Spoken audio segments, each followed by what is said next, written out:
App ಕಿ ಅದಾಲತ್ನಲ್ಲಿ singer composer Kailash Kher ಮೇಲಿರುವ ಆರೋಪವೆಂದರೆ ಇವರಿಗೆ ತುಂಬಾನೇ ಆಟಿಟ್ಯೂಡ್ ಇದೆ ಎಂಬುದು. ಈಗ ನೋಡಿ, ಜನರು ನಿಮ್ಮ ಮಾತನ್ನ ಕೇಳಿಸ್ಕೊಂಡಾಗ ಜನರಿಗನ್ಸುತ್ತೆ ನೀವೊಂದ್ ರೀತಿ ಸನ್ಯಾಸಿಗಳ ಹಾಗೆ ಮಾತಾಡ್ತೀರಿ ಅಂತ. ಇದನ್ನ ನೋಡಿ, ಇದು ಒಂದ್ ರೀತಿ ಭೌತಿಕ ವಿಚಾರ, ಅವರಿಗೂ ಅದಕ್ಕೂ ಸಂಬಂಧ ಇಲ್ಲ ಅಂತಾರೆ. ಆದ್ರೆ ನಿಮ್ಮ ಡಿಮ್ಯಾಂಡ್ಗಳಿದೆಯಲ್ಲ, ಆಗ ಕೇಳ್ತೀರಿ ಯಾರಿದು, ಎಲ್ಲಿಂದ ಬಂದಿದ್ದಾರೆ. ಒಂದ್ ವೇಳೆ ನಿಮ್ಗೆ ವಿಷಯ ಗೊತ್ತಿಲ್ಲ ಅಂದ್ಮೇಲೆ ಹೇಗೆ ಬದುಕಬೇಕು ಅನ್ನೋದನ್ನ ನಿಮಗೆ ಯಾವಾಗ ಗೊತ್ತಾಗತ್ತೆ, ಹೇಗೆ ಬದುಕಬೇಕು ಅನ್ನೋಂಥ ವಿಚಾರ, ಆಗ ನೋಡಿ ಏನಾಗತ್ತೆ ಅಂದ್ರೆ ನಿಮಗೆ ಕೆಲವೊಂದನ್ನು ಕಲಿತೀರಾ. ಆಗ ಬಹಳ ಸುಲಭವಾಗಿ ಜೀವನವನ್ನು ಮಾಡ್ತೀರಾ. ಒಂದು ವೇಳೆ ನಿಮ್ಮ ಹತ್ರ ಸಮಯ ಕಡಿಮೆ ಇತ್ತು ಅಂದ್ರೆ, ಅಗತ್ಯತೆ ಹೆಚ್ಚಾಗಿದ್ರೆ, ನಿಮ್ಮನ್ನ ಬಹಳಷ್ಟು ಮಂದಿ ಭೇಟಿ ಮಾಡೋದಕ್ಕೆ ಕಾಯ್ತಿರ್ತಾರೆ.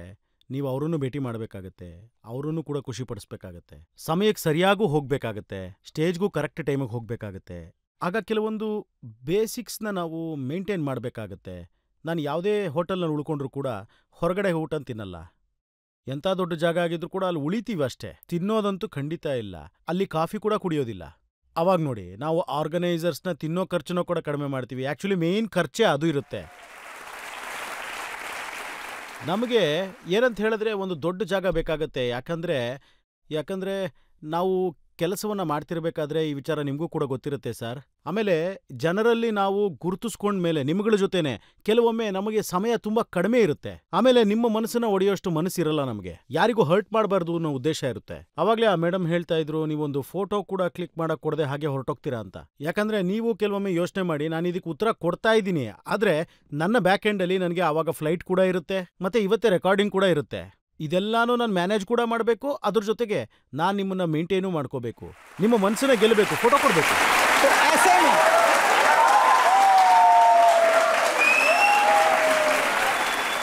ಸೊ ಹೀಗಿದ್ದಾಗ ರಜತ್ ಅವರೇ, ಈ ಥರ ಸಿಚುಯೇಷನ್ಸ್ ಇದ್ದಾಗ ಮೇನ್ ಡಿಮ್ಯಾಂಡ್ ಏನಾಗಿರುತ್ತೆ ಅಂತ ಹೇಳಿದ್ರೆ, ನಮಗೆ ಸ್ವಲ್ಪ ದೊಡ್ಡದಾಗಿರುವಂಥ ಒಂದು ಜಾಗನ ಕೊಡಿ ಉಳ್ಕೊಳ್ಳೋದಿಕ್ಕೆ, ಇರೋದಿಕ್ಕೆ.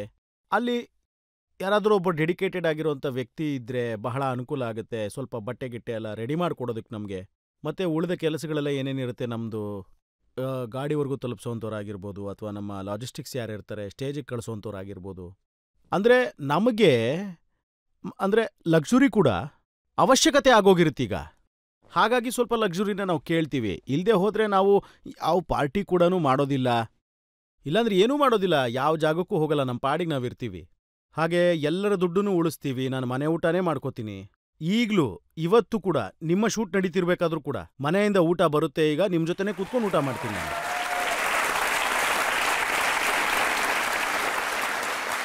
ನಿಮ್ಮ ಮಾತನ್ನ ಪೂರ್ತಿಯಾಗಿ ಒಪ್ಕೊಳ್ತೇನೆ. ವ್ಯಕ್ತಿ ದೊಡ್ಡವರಾದಾಗ, ದೊಡ್ಡ ಕಾನ್ಸರ್ಟನ್ನು ಮಾಡಬೇಕಾದಾಗ ಡಿಮ್ಯಾಂಡ್ ಕೂಡ ಸ್ವಲ್ಪ ಜಾಸ್ತಿನೇ ಇರುತ್ತೆ. ಆದರೆ ಜನ ಹೇಳ್ತಾರೆ, ಯಾವಾಗ ಕ್ಯಾಶ್ನ ಡಿಮ್ಯಾಂಡ್ ಬರುತ್ತಲ್ಲ, ಚೆಕ್ನ ಡಿಮ್ಯಾಂಡ್ ಬರುತ್ತಲ್ಲ, ಆಗ ಕೇಳಿ ತಲೆ ಚಕ್ಕರ್ ಬರುತ್ತೆ. ನಾನೇನು ಹೇಳ್ತೀನಿ ಅಂತಂದ್ರೆ, ನಿಮಗೆ ದೇಸಿ ಗೀನ ಸ್ವಾದವನ್ನು ತಗೋಬೇಕು ಅಂತಿದ್ರೆ ನೀವು ಆಗ ಡಾಲ್ಡಾ ಥರ ಓಡೋದಕ್ಕೆ ಹೋಗಲೇಬೇಡಿ. ನಾನು ಇದನ್ನು ಹೇಳ್ತೀನಿ. ಮತ್ತೆ ನಮ್ಮಂಥ ಜನ ಏನಿದೀವಿ ಅಂದರೆ, ನಮ್ಮಂಥ ಜನರು ಏನಿದೀವಲ್ಲ, ಇದರಲ್ಲಿ ಗಟ್ಟಿಯಾದ ಹೆಜ್ಜೆನಿಟ್ಕೊಂಡೇನು ಬಂದಿಲ್ಲ. ಇದು ತಾನಾಗೇ ನಡ್ಕೊಂಡು ಹೋಗ್ತಾ ಇದೆ. ದೊಡ್ಡ ಜನಕ್ಕೆ ಏನಿರುತ್ತಲ್ಲ ಶೋಕಿ, ಸಂಜೆ ಆಗಿದ್ದ ಕೂಡಲೇ ತಗೊಳ್ಳೋಂಥದ್ದು, ಅವ್ರು ಹೇಳ್ತಾರೆ, ಸರ್ ನಿಮ್ಗೆಲ್ಲವನ್ನೂ ತಯಾರಿ ಮಾಡಿ ಇಟ್ಬಿಡೋದಾ ಅಂತ. ಅವ್ರು ಅದನ್ನು ಒಪ್ಕೊಂಡು ಹೊರಟೋಗ್ತಾರೆ. ಪ್ರತಿಯೊಂದರಲ್ಲೂ ಏನು ಬರೀ ಯಾವುದಾದ್ರೂ ಸರಿ ಒಂದು ಹಾರ್ಮೋನಿಯಂ ಕೊಟ್ಬಿಡಿ, ಅದು ಆಗಬಾರ್ದು ಆ್ಯಕ್ಚುಲಿ. ಯಾಕಂದ್ರೆ ಅಸಭ್ಯತೆ ಅನ್ನೋದು ಅಲ್ಲಿಂದಾನೇ ಶುರುವಾಗುವಂಥದ್ದು. ಯಾಕೆ ಯಾವಾಗಲಾದರೂ ಒಬ್ಬ ದೇವರು ಅವನಿಗೆ ಒಂದು ಉತ್ತರದಾಯಿತ್ವ ಕೊಟ್ಟಾಗ ಆ ವ್ಯಕ್ತಿ ಪರಿಶುದ್ಧವಾಗಿ ಅವನ ಉತ್ತರದಾಯಿತ್ವನ ನಿಭಾಯಿಸೋಕ್ಕಾಗಿಲ್ಲ. ಹಾಗಾಗಿ ನಾವು ಹೀಗೆ ಉಳಿದಿದ್ದೀವಿ. तूने सारा जन्म गंवा के अपना गात खो लिया और गेहूं चावल का गल्ला तो बेईमानों ने ढो लिया. ಯಾಕೆ ಇವತ್ತು ಇಂಗ್ಲಿಷ್ ಅವ್ರು ಹೇಳಿರುವಂಥ ಪ್ರತಿಯೊಂದು ಮಾತುಗಳು ಇಷ್ಟೊಂದು ಪ್ರಭಾವಿತವಾಗ್ತಾ ಇದೆ? ಇಂಗ್ಲಿಷ್ ಅವ್ರನ್ನ ಅನುಸರಿಸೋದು ಅಂದ್ರೆ ಯಾಕೆ ಇಷ್ಟೊಂದು ಜನ ಮುಗಿ ಬೀಳ್ತಾ ಇದ್ದಾರೆ ಈಗ ಜಗತ್ನಲ್ಲಿ? ಸರ್, ಇದು 200 ವರ್ಷಗಳ ಹಿಂದಿನ ಒಂದು ಪರಿಪಾಠಲೆ ಅವ್ರದ್ದು, ಇಂಗ್ಲಿಷ್ನವ್ರದ್ದು. ನಾವು ಇದನ್ನ ಇಂಗ್ಲಿಷ್ನವ್ರ ಕಲ್ಚರ್ ಅಂತ ಕರಿತೀವಷ್ಟೇ. ಭಾಷೆ ಅಂತೂ 300 ವರ್ಷಗಳ ಹಿಂದೆ ಇಂಟ್ರೊಡ್ಯೂಸ್ ಆಗಿರೋದು. ಅದಕ್ಕೂ ಮುಂಚೆ ಯಾರಿಗೂ ಗೊತ್ತೇ ಇರಲಿಲ್ವಲ್ಲ ಈ ಭಾಷೆ. ಸಾರಿ, ಥ್ಯಾಂಕ್ ಯು, ಮತ್ತೆ ಇದೇನೋ ಹೇಳ್ತಾರಲ್ಲ, ಎಸ್, ನೋ, ಇದು ಭಾರತಕ್ಕೆ 300 ವರ್ಷಗಳಿಂದ ಏನು ಗೊತ್ತಿರಲಿಲ್ಲ. ಈ ಶಬ್ದ ಎಲ್ಲಿಂದ ಬಂತು, ಏನಿದ್ರ ಅರ್ಥ ಅನ್ನೋದು. ಆದ್ರೂ ಸರ್, ಇವತ್ತು ಎಷ್ಟು ಜನ ದಡ್ಡತನದ ಕೆಲಸ ಮಾಡ್ತಾ ಇದ್ದಾರೆ ಅಂದ್ರೆ, ನಾವು ಇಂಗ್ಲಿಷ್ನವ್ರು ಆಗೋಗ್ತೀವಿ ಅಂತ ಹೇಳಿ. ಹಾಗಾದ್ರೆ ನಿಮ್ಮ ಅಪ್ಪ ತಾತ ಎಲ್ಲಾನು ಚೆನ್ನಾಗಿ ಉರ್ದು ಕಲ್ತಿರ್ಬೋದು, ಸಂಸ್ಕೃತವನ್ನ ಕಲ್ತಿರ್ಬಹುದು, ಆದ್ರೆ ಮುಂದೆ ಹುಟ್ಟುವಂತ ನಿಮ್ಮ ಪೀಳಿಗೆನ ನೀವು ಇಂಗ್ಲಿಷ್ ಯೂನಿವರ್ಸಿಟಿಗೆ ಕಳಿಸ್ಬೇಕಾಗತ್ತೆ. ನೀವು ಬ್ರಿಟಿಷರ ಬಗ್ಗೆ, ಬಿಳಿಯರ ಬಗ್ಗೆ ಯಾಕೆ ಇಷ್ಟೊಂದು ತಮಾಷೆ ಮಾಡ್ತೀರಿ?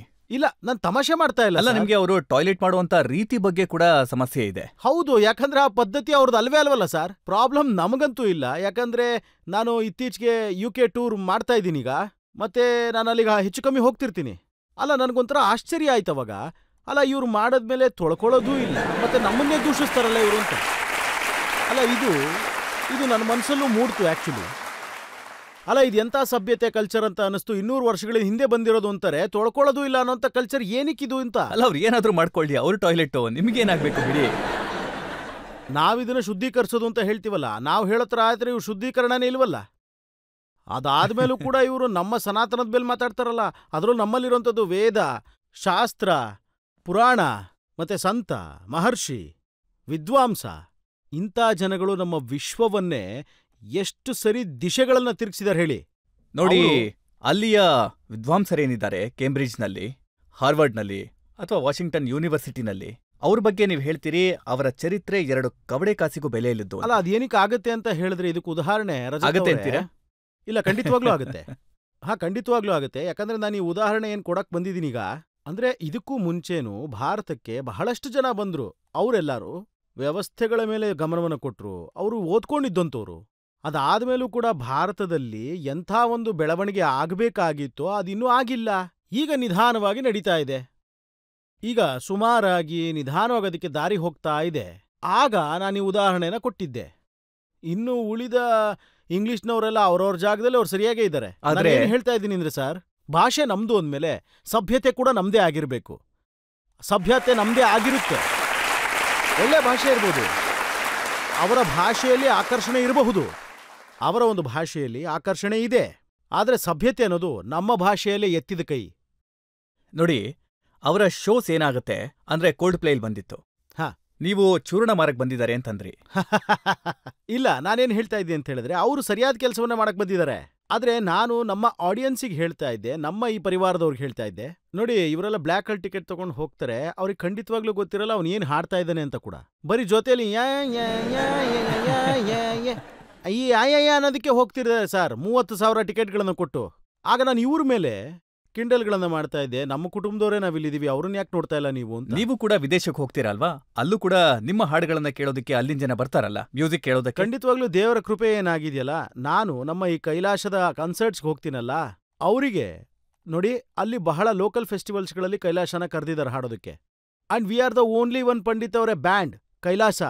ನಾವು ಕ್ಲಾಸಿಕಲ್ ಮ್ಯೂಸಿಷಿಯನ್ಸ್ನ ಬಿಯಾಂಡ್ ಬೇರೆ ಯಾರು ಮೇನ್ ಸ್ಟ್ರೀಮ್ನ ಕಲಾವಿದರಿದಾರೋ ಅವ್ರನ್ನ ಕರಿತೀವಿ ನಾವಲ್ಲಿಗೆ. ನಾವಲ್ಲಿ ಬಹಳಷ್ಟು ಲೋಕಲ್ ಫೆಸ್ಟಿವಲ್ಸ್ಗಳನ್ನ ಹಾಡಿದೀವಿ. ನಾವಲ್ಲಿಗೆ ಹಾಲಿವುಡ್ ಪೋಲ್, ಸನಮೌಲಿಕಾ ಪಿಯರ್ಗೆ ಹೋಗಿದ್ದೀವಿ. ಹಾಗೆ TCRW ಅವರ ರೇಡಿಯೋ ಇದೆ, ಅಲ್ಲಿ ಮಾಡಿದೀವಿ. NPR ಇದು ಅಲ್ಲಿನ ಅವರ ಸರ್ಕಾರಿ ರೇಡಿಯೋ ಚಾನಲ್ ಅಂತ ಹೇಳ್ಬೋದು, ಅಲ್ಲಿ ಕೈಲಾಸನ ಫೀಚರ್ ಮಾಡಿದೀವಿ.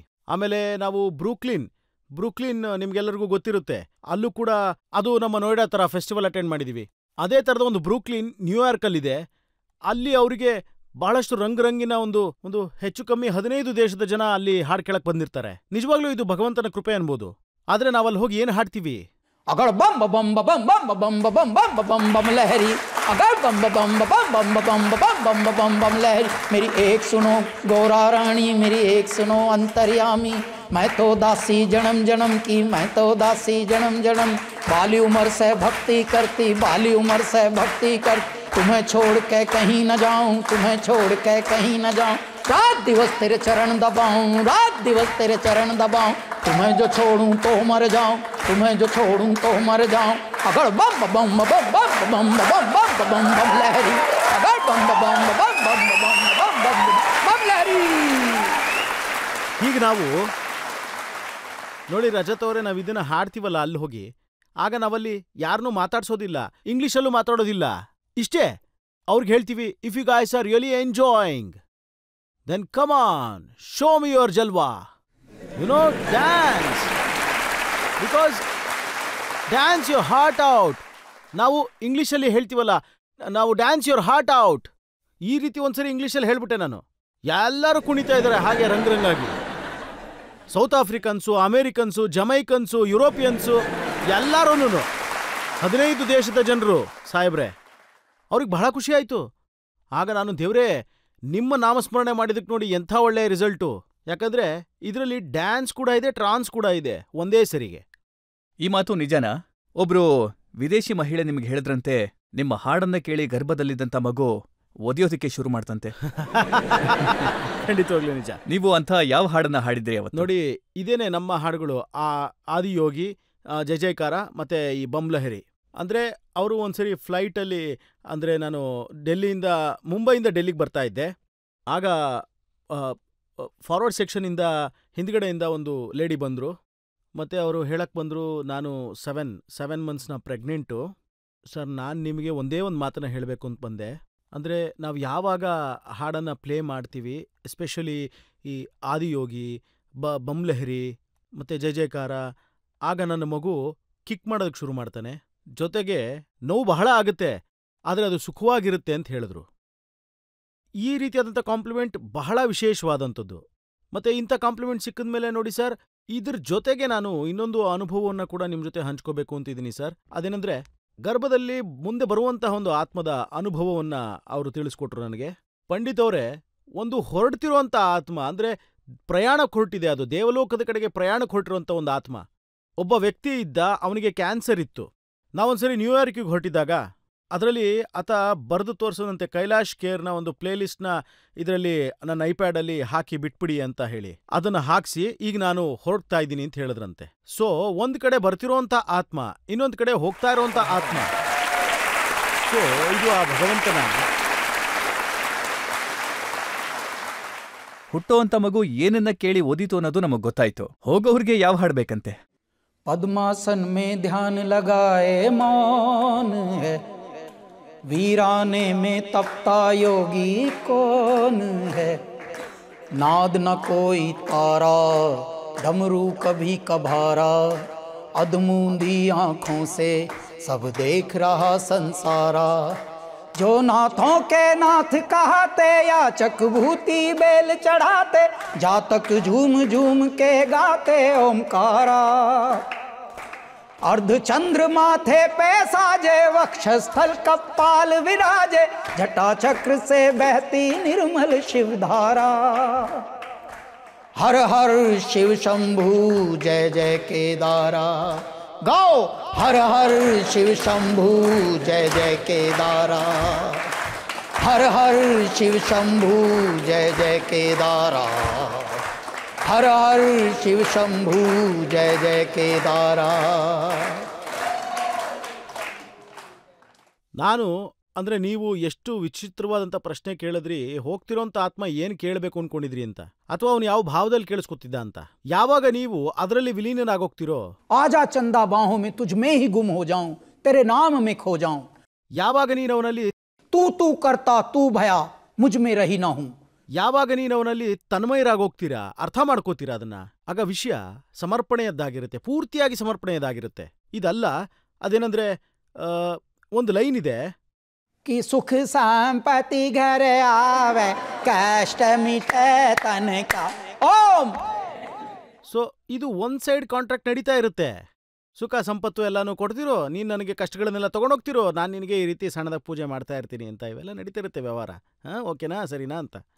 ಇದಲ್ಲ ಸಂಪೂರ್ಣ ಸಮರ್ಪಣೆ. ಏನಂದ್ರೆ, कि पद्मासन में ध्यान लगाए मौन है, वीराने में तपता योगी कौन है। नाद न कोई तार, नाद न कोई तारा, डमरू कभी कभारा, और अधमूंदी आंखों से सब देख रहा संसारा। जो नाथों के नाथ कहाते, याचक भूति बेल चढ़ाते, जातक झूम झूम के गाते ओमकारा। ಒಂದು ವೇಳೆ ನೀವು ಈ ಭಾವದಲ್ಲಿ ಸಮಾಧಿ ಸ್ಥಿತಿಯಾಗಿ ಹೋಗ್ಬಿಟ್ರೆ, ನಾನು ನಿಮಗೆ ಇದೊಂಥರ ಜೀವನದ ಸತ್ಯ ಹೇಳ್ತಾ ಇದ್ದೀನಿ ಸರ್. ಇಲ್ಲಿ ಏನು ನಿಮ್ಮ ಈ ಒಂದು ಮುದ್ದಾದ ಸ್ಟುಡಿಯೋ ಇದೆಯಲ್ಲ, ಬಹಳಷ್ಟು ಚೆನ್ನಾಗಿದೆ ಇದು. ಹಾಗೆ ಇದೇ ಪ್ರಕಾರವಾಗಿ ನಿಮ್ಮ ದಯೆಯಿಂದ ಒಂದು ಕೈಲಾಸದ ಸ್ಟುಡಿಯೋ ಇದೆ ಮುಂಬೈಯಲ್ಲಿ, ರೆಕಾರ್ಡಿಂಗ್ ಸ್ಟುಡಿಯೋ. ಸೊ ಆ ಬಿಲ್ಡಿಂಗ್ನ ಡೆಮಾಲಿಷ್ ಮಾಡೋದಕ್ಕೆ ಒಂದು ನೋಟಿಸ್ ಬಂದ್ಬಿಡ್ತು. ಅವ್ರು ಬಂದು ಅಲ್ಲಿ ಅಂಟಿಸ್ಬಿಟ್ರು, ಅಲ್ಲಿನ ಮುನ್ಸಿಪಾಲ್ಟಿಯವರು. ಆಗ ಬಹಳಷ್ಟು ಜನನ ನೀವು ನೋಡಿರ್ತೀರ, ಈ ರೀತಿ ಏನಾದರೂ ಹೆಚ್ಚು ಕಡಿಮೆ ಆಯಿತು ಅಂತ ಹೇಳಿದ್ರೆ ಮೊದಲು ವಕೀಲರ ಹತ್ರ ಹೋಗ್ತಾರೆ. ಆಮೇಲೆ ಅವನ ಕೈಯಲ್ಲಿ ಏನೇನು ಮಾಡೋದಕ್ಕೆ ಸಾಧ್ಯನೋ ಅವೆಲ್ಲವನ್ನ ಅವನು ಸೆಟ್ಟಿಂಗ್ಸ್ ಮಾಡೋದಕ್ಕೆ ನೋಡ್ತಾನೆ. ಯಾವುದಾದ್ರೂ ಪೊಲಿಟಿಷಿಯನ್ ಸಹಾಯ ತಗೋಬೋದು, ಎಲ್ಲೆಲ್ಲಿ ಸಾಧ್ಯ ಆಗುತ್ತೋ ಅಲ್ಲೆಲ್ಲ ಪಡಿಬೋದು ಅದನ್ನು. ನಾನು ಮೇನ್ ಕರ್ತ ಹತ್ರ ಹೋದೆ, ಟೆರೆಸ್ ಮೇಲೆ. ಅಲ್ಲ, ಡೆಮಾಲಿಷ್ ಮಾಡೋದಕ್ಕೆ ಅಂಟಿಸ್ಬಿಟ್ಟು ಹೋಗಿದ್ದಾರೆ ಆಲ್ರೆಡಿ. 2 ದಿನದಲ್ಲಿ ಬಂದು ಡೆಮಾಲಿಷ್ ಮಾಡ್ತಾರೆ.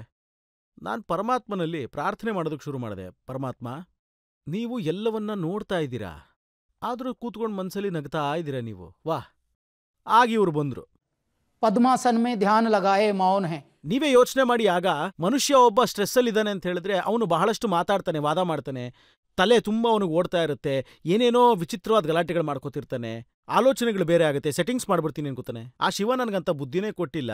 ಅಂದ್ರೆ ಸೆಟ್ಟಿಂಗ್ಸ್ ಇಲ್ಲೀಗಲ್ ಕನ್ಸ್ಟ್ರಕ್ಷನ್ ಏನಾದ್ರೂ ಆಗಿದ್ರೆ ಭಗವಂತ ಕಾಪಾಡ್ತಾನೆ. ಇಲ್ಲ ಇಲ್ಲ ಸಾರ್, ಇದಕ್ಕೋಸ್ಕರನೇ ಹೇಳ್ತಿರೋದು. ಕಾನೂನೇ ಇತ್ತು, ಅದಕ್ಕಾಗಿ ಪರಮಾತ್ಮನೇ ಅದನ್ನ ಕಾಪಾಡ್ದ ನನ್ನ ಕೈಯಿಂದ. ಇವತ್ತಿನವರೆಗೂ ನೋಡಿ, ಕಾನೂನ್ ಪ್ರಕಾರ ಯಾಕೆ ತಗೊಂಡೆ ಅಂದ್ರೆ ಜನರು ಕಟ್ಬಿಟ್ಟು ಆಮೇಲೆ ಭಗವಂತ ಕಾಪಾಡು ಅಂತ ಕೇಳ್ಕೊಳ್ತಾರೆ. ಅದಕ್ಕೆ ಇಲ್ಲ ಇಲ್ಲ ಇಲ್ಲ ಇಲ್ಲ ಆತರ ಏನಿಲ್ಲ, ಖಂಡಿತ ಇಲ್ಲ. ಕಾನೂನೇ ಇತ್ತು, ಅದಕ್ಕಾಗಿ ಇಷ್ಟೊಂದು ಪ್ರಯತ್ನ ಪಟ್ಟಿದ್ದು. ಕೇವಲ ಕೇಳಿಲಿ, ನಮ್ಮ ಮನೆ ಮಾತ್ರ ಉಳಿಲಿಲ್ಲ, ಪೂರ್ತಿ ಕಾಲೋನಿ ಉಳಿತು. ಮತ್ತೀಗ ಗೌರ್ಮೆಂಟ್ ಅವರಿಗೋಸ್ಕರ ಜೀವೋ ಪಾಸ್ ಮಾಡಿದರೆ ಈ ಮನೆಗಳನ್ನ ಯಾರೂ ಒಡೆಯೋ ಹಾಗಿಲ್ಲ ಅಂತ. ಯಾಕಂದ್ರೆ ಇದು ಹೆರಿಟೇಜ್ ಸೈಟ್ಗಳ ಅಂಡರಲ್ಲಿ ಬರುತ್ತೆ ಮುಂಬೈಯಲ್ಲಿ ಅಂತ. ಮತ್ತೆ ಇದು ದೈವ ಕೃಪೆ ಅಲ್ಲದೆ ಬೇರೆ ಏನು ನೋಡಿ. ಅದು ಸಮುದ್ರದ ತೀರ, ವೆಟ್ಲ್ಯಾಂಡು, ಮತ್ತೆ ಬಹಳ ಜನರ ದೃಷ್ಟಿ ಅದ್ರ ಮೇಲೆ ಇತ್ತು. ಇಲ್ಲಿ ಬಹಳ ದೊಡ್ಡ ದೊಡ್ಡ ಬಿಲ್ಡಿಂಗ್ಗಳನ್ನ ಎತ್ಬೋದು ಅಂತ ಆಗ್ಲಿಲ್ಲ. ಗೌರ್ಮೆಂಟೇ ಹೇಳ್ಬಿಡ್ತು, ಇಲ್ಲಪ್ಪ ಇಲ್ಲಿ ಏನಾದ್ರೂ ದೊಡ್ಡ ದೊಡ್ಡ ಬಿಲ್ಡಿಂಗ್ ಬಂತು ಅಂತ ಹೇಳಿದ್ರೆ ಸುನಾಮಿಯ ಭಯ ಇದೆ, ಯಾಕಂದ್ರೆ ಇದು ವೆಟ್ಲ್ಯಾಂಡ್ ಅಂತ ಡಿಕ್ಲೇರ್ ಮಾಡ್ತು. ಸೊ ಹಾಗಾಗಿ ಇದನ್ನ ಹೀಗೆ ಬಿಟ್ಬಿಡಿ ಅಂತ ಹೇಳಿದ್ರು. ಬಹಳ ಪ್ರೀತಿ. ತುಂಬಾ ಒಳ್ಳೆ ಮಾತನ್ನ ಹೇಳಿದ್ರಿ. ಪಬ್ಲಿಕ್ ಇಂದ 2 ಪ್ರಶ್ನೆಗಳನ್ನ ತಗೊಳ್ಳೋಣ. ನಾನೊಂದು ಚಿಕ್ಕ ಪ್ರಶ್ನೆನ ಕೇಳ್ತೀನಿ. ನಿಮ್ಮ 2 ಕೈಗಳಲ್ಲೂ ಏನ್ ಗಡಿಯಾರ ಇದೆ, ಇದೇನ್ ವಾಸ್ತುಗೋಸ್ಕರನೇ? ಅವರ 2 ಕೈಗಳ ಮೇಲೆ ನೀವು ತುಂಬಾ ಒಳ್ಳೆ ಗಮನ ಹರಿಸಿದ್ದೀರಾ. ನಮ್ಮ ಹತ್ರ 2 ಕೈ ಇದೆ ಅಲ್ವಾ? ಹಾಗೆ ನನ್ನ ಹತ್ರ 2 ವಾಚ್ ಕೂಡ ಇದೆ. ಅದೇನಾಗ್ತಾ ಇತ್ತು ಅಂದ್ರೆ, ನಾನು ಒಂದ್ ಕೈಯಲ್ಲಿ ಒಂದು ವಾಚ್ ಹಾಕೊಂಡಾಗ ಇನ್ನೊಂದನ್ನ ಮನೇಲಿ ಎತ್ತಿಟ್ಟಿರ್ತಾ ಇದ್ದೆ, ಅಲ್ಲಿ ಕಬೋರ್ಡಲ್ಲಿ ಇಟ್ಟಿರ್ತಿದ್ದೆ. ಅದಕ್ಕೂ ಬೇಜಾರಾಗ್ತಾ ಇತ್ತು, ನಾನು ಅದನ್ನ ಯೂಸೇ ಮಾಡ್ತಿರ್ಲಿಲ್ವಲ್ಲ ಅಂತ. ಇದಕ್ಕೊಂಥರ ಲಾಟ್ರಿ, ಇದು ಯಾವಾಗ್ಲೂ ಕೈಯಲ್ಲೇ ಇರುತ್ತೆ, ಇದನ್ನ ನಾನು ಯೂಸೇ ಮಾಡ್ತಿಲ್ಲ ಅಂತ ಇದಕ್ಕೆ ಬೇಜಾರು ಅಷ್ಟೇ. ಸೊ ಹಾಗಾಗಿ ನಾನು ಕೈಗೂ ಪ್ರಾಮುಖ್ಯತೆ ಕೊಟ್ಟೆ, ಮತ್ತೆ ವಾಚ್ಗೂ ಕೂಡ. 2ನೇದೇನೆಂದ್ರೆ, ನಾನು ಪಡ್ಕೊಳ್ಳೋದು ಕಡಿಮೆ, ಇರೋದನ್ನ ಅನುಭವಿಸೋದು ಜಾಸ್ತಿ. ಏನಿದೆ ಅದನ್ನ ಅನುಭವಿಸ್ತೀನಿ, ಮತ್ತೆ ಜಾಸ್ತಿ ಕೆಲಸ ಮಾಡ್ತೀನಿ. ಆಮೇಲೆ ಯಾರು ಬಡ್ಕೋತಾನೋ ಅವನು ಆಚೆನೇ ಇರ್ತಾನೆ. ಯಾಕಂದ್ರೆ ನೋಡ್ತಾ ಇರಿ, ಕೋಳಿ ಬಡ್ಕೊಳ್ಳುತ್ತೆ, ಅದಕ್ಕೆ ಅದು ಈಚೆ ಇರುತ್ತೆ. ಸೊ ಹಾಗಾಗಿ ನಮಗೆ ಹೇಗೆ 2 ಕೈಗಳು ಸಿಕ್ತೋ, ಸೊ 2 ಕೈ ಸಿಕ್ಕಿದ್ಮೇಲೆ 2 ವಾಚು ಇದ್ಮೇಲೆ ಮತ್ತೆ ಯಾಕೆ ಪರಮಾತ್ಮನ ಒಂದು ಜಲ್ವ ತೋರಿಸ್ಬಾರ್ದು ನಾವು ಅಂತ. ಅಯ್ಯೇ ಇರ್ಲಿ ಶಿವ, ನಾನು ನಿನ್ನ ಮಗ, ನಾನು ತುಂಬಾ ಚೆನ್ನಾಗಿ ಹಾಡ್ತೀನಿ, ತುಂಬಾ ಚೆನ್ನಾಗಿ ನೃತ್ಯ ಮಾಡ್ತೀನಿ.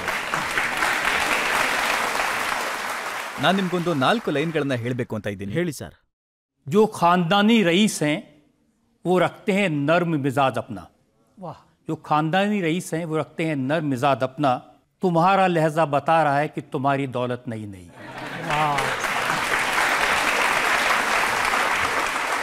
जरा सा कुदरत ने क्या नवाजा, आके बैठे हैं पहली सफ में, अभी से उड़ने लगे हवा में, अभी तो शोहरत नई नहीं.